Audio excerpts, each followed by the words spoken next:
गणपति गुरु हिमगिरि सुता गोस्वामी गिरिजेश सहित शारदा नर्मदा वाय हृदय सुरेश वंदौ हनुमत लखन संगो रिपुहन भरत सुजान सिया राम को पद नमनो गाऊँ मानस गान सियावर रामचंद्र पद जय शरणम। अयोध्या कांड दोहा क्रमांक 89 से 90 दैनिक मानस गान के अंतर्गत आज हम भगवान राम का वन से अपने भवन से भवन और वन कि देखिए भवन में भा निकाल दीजिए तो बंद रह जाता है, तो अभी तक भवन में थे अब वन में, तो इसलिए भगवान राम को तो चाहे भवन हो चाहे वन हो दोनों समान है। संगवेरपुर में रुके हुए हैं, रात हो गई है, कंदमूल फल खा के सो गए हैं, लक्ष्मण जी पहरा दे रहे हैं और निखाद राज ने भी अपने कुछ पहरेदारों को नियुक्त कर दिया है। अब यहाँ निखाद जो है देखता है राम को कि हाय हाय जो राम थे सेजों पर सोने वाले जमीन पर सोए हुए हैं, पत्तों का बिछौना डाले। बड़ा दुख हुआ और विचार कर रहा है कहाँ राजा राम, क्या क्या ऐश्वर्य था उनका साहब, दशरथ जी का क्या ऐश्वर्य है, कैसे ऐश्वर्य में रहते थे। सीता जी तो कहते हैं धरती पे पाँव नहीं रखती थी, कहा है और कपि क्या है चित्र लिखित कपि देख डरा ही। चित्र लिखा, चित्र में कुछ बंदर का चित्र बना देता था तो देख करके डर जाती थी। हो सकता है लक्ष्मण जी कभी कभी चढ़ाने के लिए चित्र बना देते होंगे, डराते होंगे अपनी भाभी को। तो भैया देखो अब इस समय स्थिति ये है कि राम जी तो सोए हुए हैं पर अब निखाद राज का मन में चक्कर चल रहा है, बेचारा मन में सोच रहा है। अब वो हम प्रसंग अब आपको आज बता रहे हैं। उठे लखन प्रभु सोवत जानी कहीं सच वही समेत मृदुवानी कहीं सच वही सोवन मृदु। अब लक्ष्मण जी ने समंत्री से कहा महाराज आप भी सो जाइए, राम जी सो गए हैं और मैं पहरा देता हूँ। कछुक दूर सजीबान सरासन जागन लगे बैठ वीरासन। वीरासन में बैठ करके, वीरासन एक ऐसी आसन होती है कि वहाँ पर आलस समीप नहीं आता, बैठ गए धनुष बाण लेकर के। गो बुलाए पाहरु प्रतीति ठाव ठाव राखे अति प्रीति। यहाँ जगह जगह जा पर पहरेदार नियुक्त कर दिए उसने निखाद ने। और आप लखन पही और अपने लखन लाल जी के पास में जाकर के बैठ गए और कटे भाती सर चाप चढ़ाए, वो भी कमर बांध करके हाथ में धनुष बाण लेकर के बैठ गया।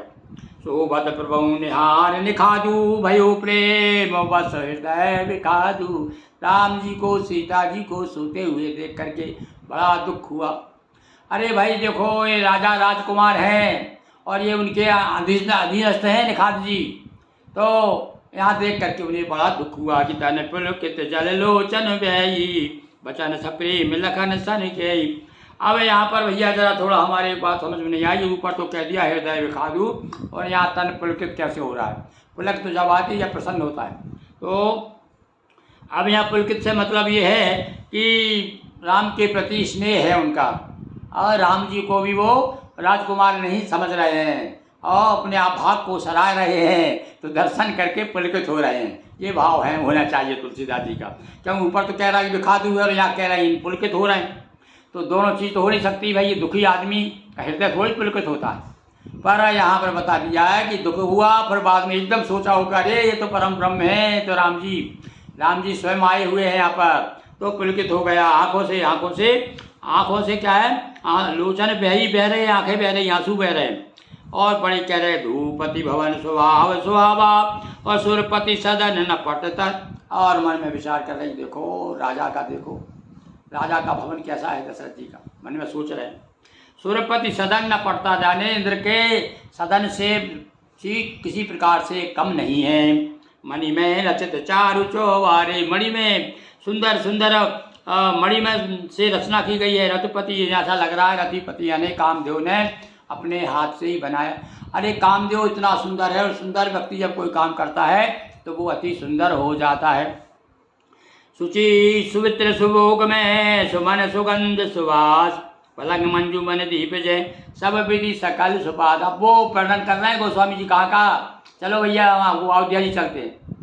यहाँ तो राम जी को देखा सोते हुए, तो राम जी को देख करके अयोध्या की याद आ रही है और कह रहा है ये लिखा मन में सोचता है, अरे सब मालूम था, जाता आता रहता होगा अयोध्या, हाँ राजा के पास में, सब मालूम है अयोध्या में कैसे क्या है। तो कह रहा है शुचि सुविचित्र सुभोग में और सुमन सुगंध, चारों तरफ से सुगंधित वातावरण है और बड़ा सुंदर मंजू मणिदीप से सुसज्जित पलंग है और सब विधि सकल सुपास सारी प्रकार की सुविधा देने वाला पलंग छोड़ करके, मतलब कहना चाहते हैं वो सब कुछ छोड़ करके आज वनवासी। और देखो भाई हमारे यहाँ तो बड़े बड़े देखा राजा गौतम बुद्ध की कथा सुनते ही राजा का लड़का था वो, और सब छोड़ करके जंगल में आ गया। तो ये कोई नई बात नहीं है भाई, हमारे देश के लिए ये भोग और त्याग में कोई विशेष अंतर नहीं है। जब आदमी मन में ठान ले आदमी तो भोग तो तिनके के समान छोड़ देता है। तो वैसे ही हुआ ना, जा देखो वो शब्द बड़ा विशेष ध्यान आ रहा मुझे, भुवन और वन। भुवन में से भा निकाल दीजिए, भू निकाल दीजिए, और इधर जो है वह दोनों तक जगह भुवन और वन में कोई उनके लिए अंतर नहीं है, चाहे वन भेज दीजिए चाहे भुवन भेज दीजिए, क्योंकि दोनों में वन लगा हुआ है। मतलब भुवन में भी वन की तरह रहते थे राजा लोग, हाँ ज़्यादा आसक्ति नहीं होती थी। भुवन का मतलब ये है कि वहाँ भी वन है, पर वो वन ऐसा है कि ऐश्वर्य युक्त तो वन है, दोनों साथ साथ चल रहा है। शारीरिक देह रूपी देह से भौतिक रूप से तो संपन्न है, सुविधा संपन्न है, आनंद घोट रहे हैं, पंखे में बैठे हुए हैं, एसी लगी हुई है, किंतु मन हमारा जो है उनके प्रति आसक्त नहीं है। तो वो भी वन ही है एक तरह से, भुवन और वन। अब यहाँ मात्र वन बता दिया कि हमारे राम जी भुवन छोड़ करके वन में आ गए। तो अब वो पलंग के बारे में चर्चा कर रही हैं, ऐसे तो वहाँ पर सुंदर तो पलंग को छोड़ करके हमारे राम, ये देख करके उनको बड़ा दुख हुआ। और अब पलंग के साथ साथ और भी क्या क्या याद आता अयोध्या का, वो हम कल बताएंगे। बोलिए सियावर रामचंद्र की जय। हर हर महादेव शंभो। नर्मदा